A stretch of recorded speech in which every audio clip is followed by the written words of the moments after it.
Black Beauty.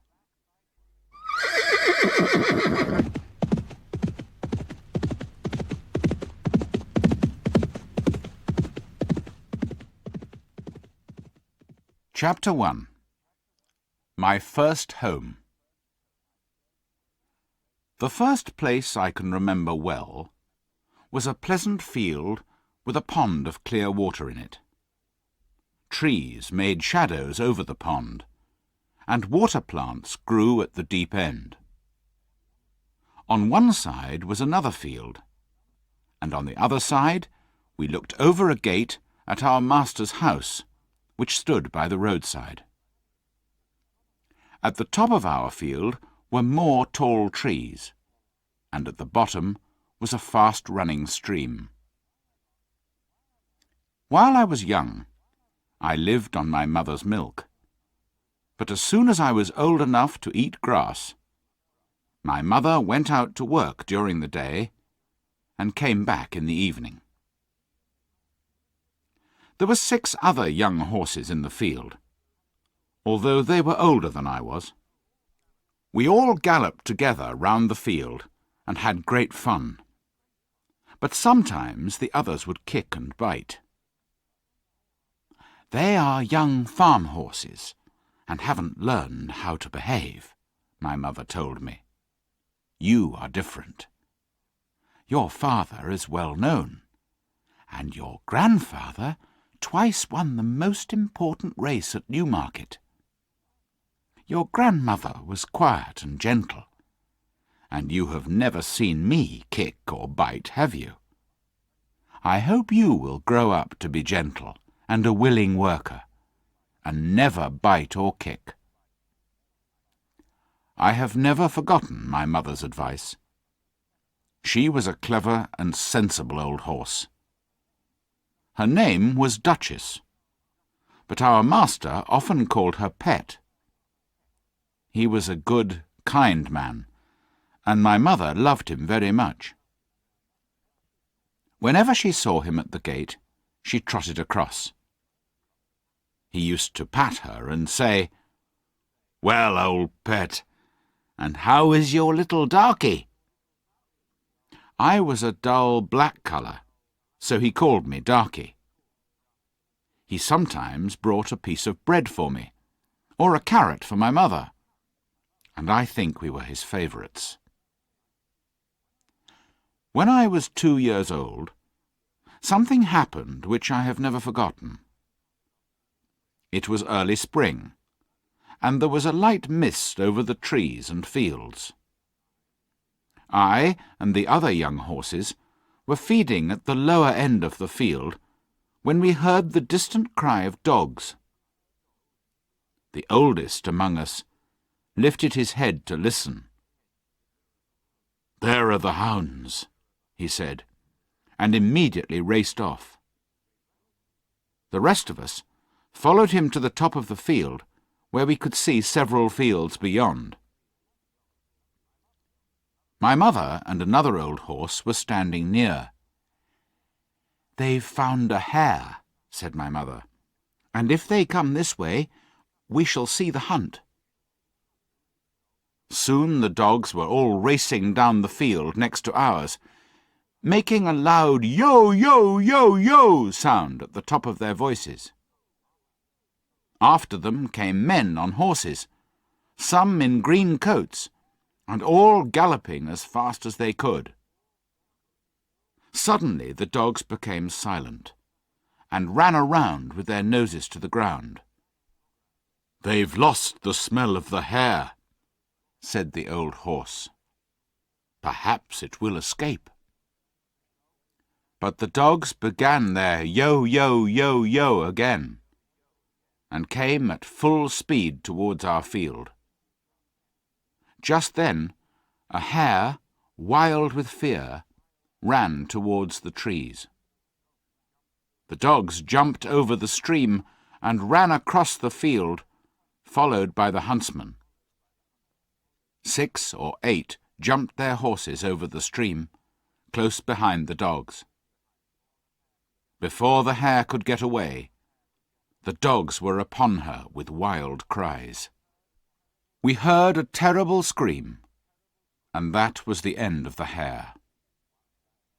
One of the men picked her up and held her by the leg.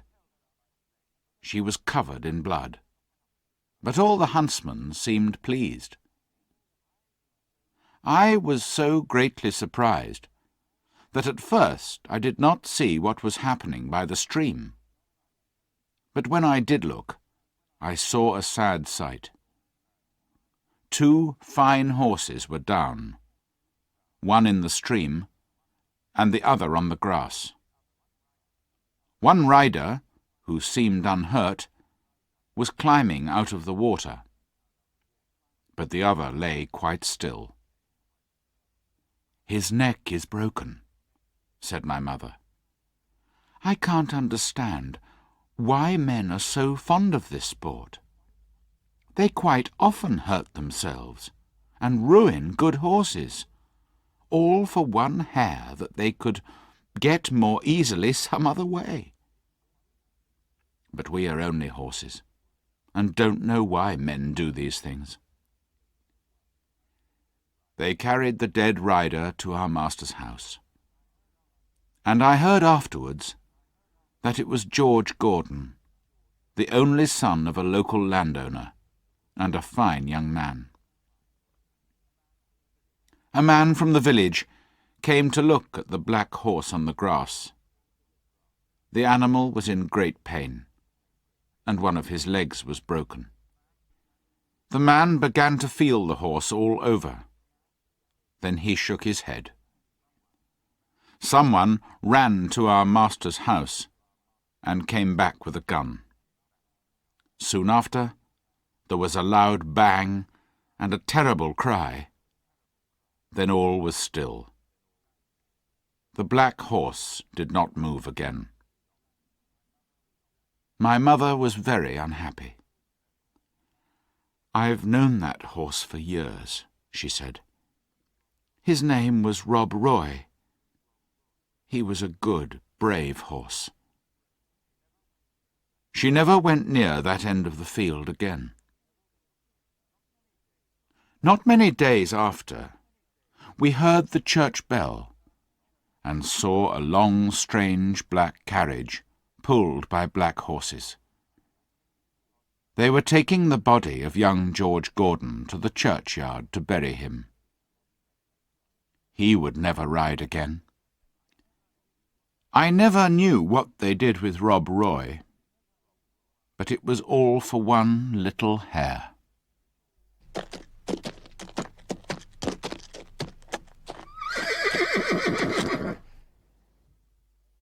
Chapter 2.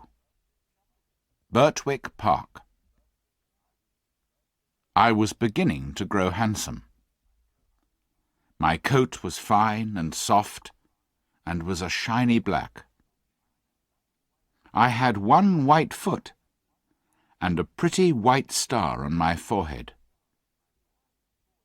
When I was 4 years old, Mr. Gordon came to look at me. He looked closely at my eyes, my mouth, and my legs, and then I had to walk and trot and gallop for him. "When he's been trained," Mr. Gordon said to my master, "he will do very well." My master liked to train his horses himself before selling them, and the next day my training began. To train a horse is to teach him to wear a saddle, and to carry a man, woman, or child on his back. The horse must also learn to wear a collar, and to stand still when it is put on. Then to have a carriage fixed behind him, and to go fast or slow, whichever his driver wishes.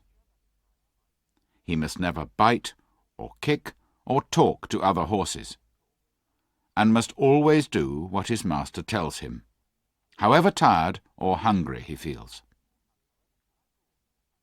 Like all horses that have grown up, I had to wear a bit and bridle. A bit is a great piece of cold, hard metal, as thick as a man's finger, which is pushed into a horse's mouth between his teeth and over his tongue, with the ends coming out at the corners. It is held there by straps, which go over the horse's head, under his neck, round his nose, and under his chin. Reins, which the rider holds, are fastened to each end of the bit. Slowly, with my master's kind words and gentle ways, I learned to wear my bit and bridle. Next there was the saddle. My master put it on my back very gently, then fixed the straps under my body, speaking quietly to me all the time. Then one morning he got on my back and rode me round the field on the soft grass. He did this every day until I was used to it. Then he took me to the village, where a man fixed metal shoes onto each hoof. My feet felt heavy and strange, but I got used to this too. There were more new things to wear. First, a heavy collar on my neck, and a bridle with great side pieces against my eyes, called blinkers. With these on, I could only see in front of me. But in time, I got used to everything, and could do my work as well as my mother. For a fortnight, my master sent me to a neighbour's farm for another kind of training, which was very useful to me. One field was next to the railway, and had sheep and cows in it, and I was put in among them.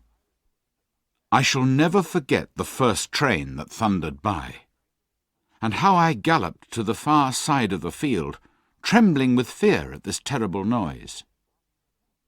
But after a few days, I cared as little as the sheep and cows when a train passed by. It was early in May when a man came to take me away to Mr. Gordon's house. My master said, "Goodbye, darky. Be a good horse, and always do your best." I put my nose into his hand, and he patted me kindly. And then I left my first home. Mr. Gordon's house, which was called the Hall, stood in Birtwick Park, near the village. We went into the park through a large gate, then trotted along a smooth road between some trees to the house and gardens. Beyond this were the stables. There was room for many horses and carriages. My stable had 4 good stalls and a large window. It was very pleasant. The first stall was called a loose box, where a horse is not tied up all the time, but is free to move around as he likes. It is a great thing to have a loose box. The groom put me into it and gave me some oats. Then he patted me, spoke kindly, and went away. In the stall next to mine stood a little fat grey pony. "Hello," I said. "What is your name?" "Merrylegs," he said, turning round. "I'm very handsome. I carry the young ladies on my back, and sometimes I take Mrs. Gordon out in one of the carriages. Are you going to live next to me in the box?" "Yes," I said. "Then I hope you are well behaved," he said.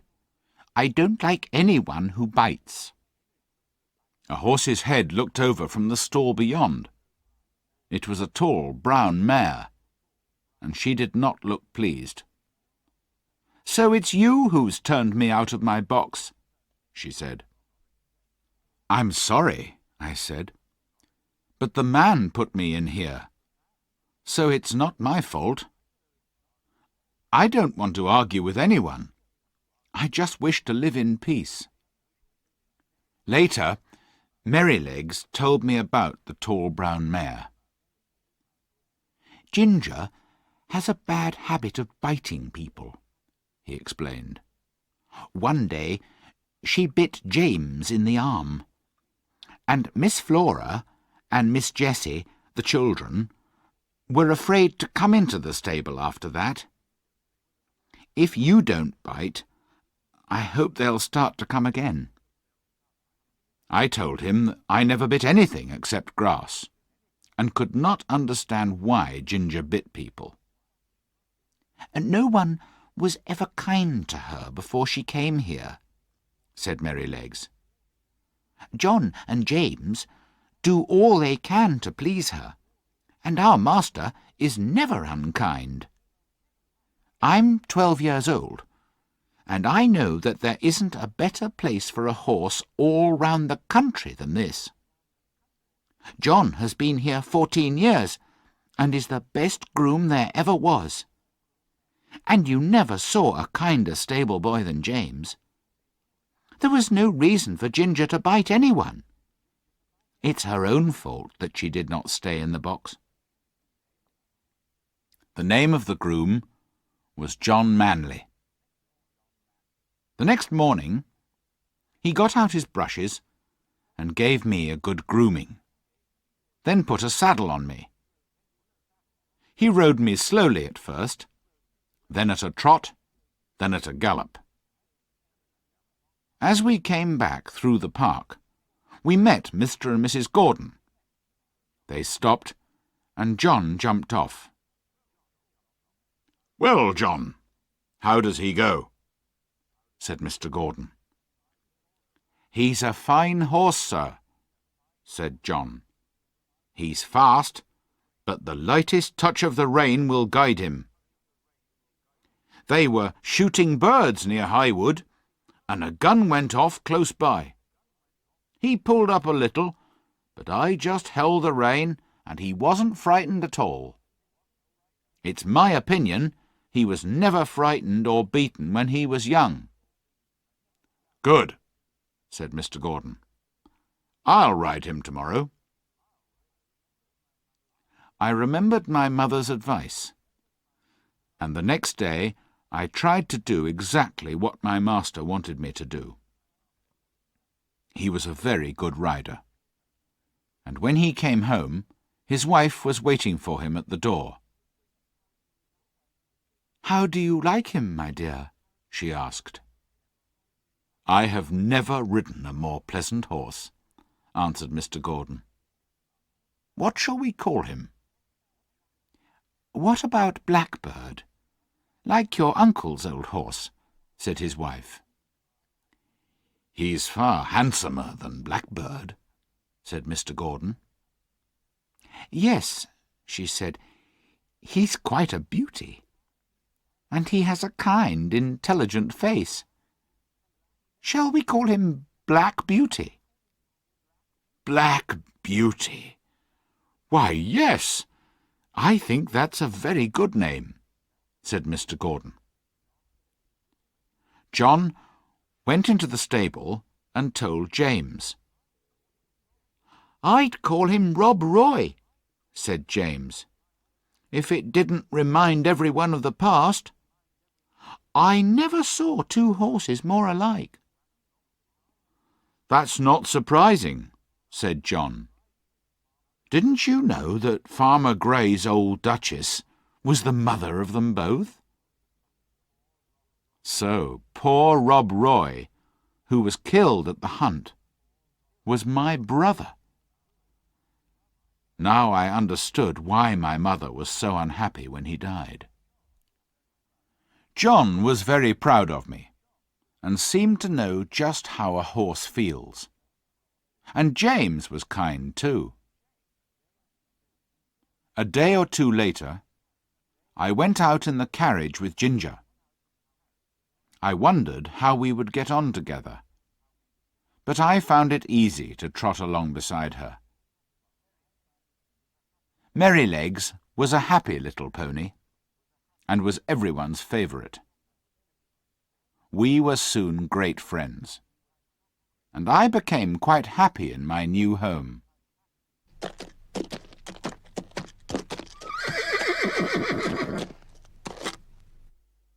Chapter 3. Ginger's Story.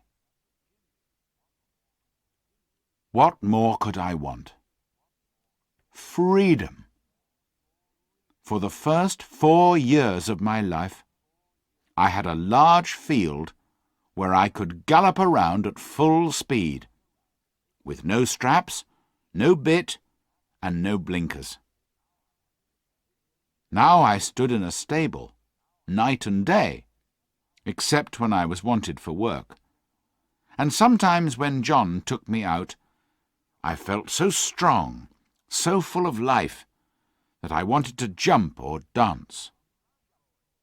"Calm down, boy," he would say. Then, as soon as we were out of the village, he would let me trot fast for a few miles. Some grooms punished a horse for getting too excited, but not John. He knew how to control me with only the sound of his voice, and I was very fond of him. Sometimes we did have our freedom in the field for an hour or two. This was on fine Sundays in the summer, because the carriage never went out on Sundays. It was wonderful. The grass was cool and soft to our feet, and the air was so sweet. And we could gallop, or lie down, or roll over on our backs, or do what we liked. One day, Ginger asked me about my old home and my training. When I finished telling her, she said, "Life has been different for me. I was taken from my mother when I was young, and there was no kind master like yours to look after me. I had a bad time when I was trained. Several men caught me in a corner of the field, and one held my nose so hard that I could only just breathe. Then another pulled my mouth open to put the bit in, and I was pulled along and beaten from behind. They didn't give me a chance to understand what they wanted. The old master, Mr. Ryder, knew about horses, but he gave up most of the business to his son, who was tall and strong, but not gentle. They called him Samson, and he said that no horse could throw him out of the saddle. One day he made me run round the field on a long rein until I was very tired and miserable. The next morning he did the same again. Then he put a saddle and bridle on me, and a new kind of bit into my mouth. The new bit was very painful, and I pulled away and stood up on my back legs, which made him very angry. He stayed in the saddle and beat me with a whip. But after a long and terrible battle, I threw him off and galloped to the other end of the field. I watched him go into the stable, but no one came to fetch me. Time went on, and the sun was very hot. I was hungry and very thirsty. At last, just as the sun was going down, the old master came out with some oats. He spoke kindly, and held out the oats for me to eat, then patted me gently, and looked at the blood on my sides where Samson had whipped me. "Poor girl," he said, then led me to the stable. Samson was there. "Keep out of the way," said the master. You've done a bad day's work for this horse, with your bad temper. A bad-tempered man will never make a good-tempered horse. He led me into my box and took off my saddle and bridle. Then he called for some warm water and gently cleaned the blood from my sides. After that, he often came to see me. But a man called Joe went on training me. He was quiet and thoughtful, and I soon learned what he wanted. After my training, Ginger went on, I was bought by a dealer to match another horse of my colour. But then we were sold to a man in London who drove us with a bearing rein, a rein to hold our heads up unnaturally high and to keep them there for hours and hours until the pain was terrible. We had to wear 2 bits instead of 1, and mine was so sharp that it made my mouth bleed. Sometimes we waited for hours while our master or mistress was at parties or the theatre, and if we weren't patient, the driver would whip us. "Didn't your master care about you at all?" I said. "Only about how we looked," replied Ginger. "He knew very little about horses. The driver told him I had a bad temper, but would soon get used to the bearing rein. I was willing to work and learn, but they were so cruel that it made me angry. Then I broke away from the carriage one day, and that was the end of that place. I was sold to another man, but he had a groom as bad-tempered as Samson. He hit me across the legs with his stable brush if I didn't move quickly. I hated him, and one day when he made me angry, I bit him. He never came into my stall after that, and I was soon sold again. A dealer heard of me and said he thought he knew one place where I should do well. "It's wrong for a fine horse to go bad like that," he said. "And I was brought here, not long before you came. Of course, it's very different here. But who knows how long it will last? I've decided that all men are my natural enemies." I was sorry for Ginger. But as the weeks went on, she became happier and more gentle. "I do believe Ginger's getting quite fond of me," James said one day. "She'll be as good as Black Beauty one day," replied John. "Kindness is all she needs, poor thing."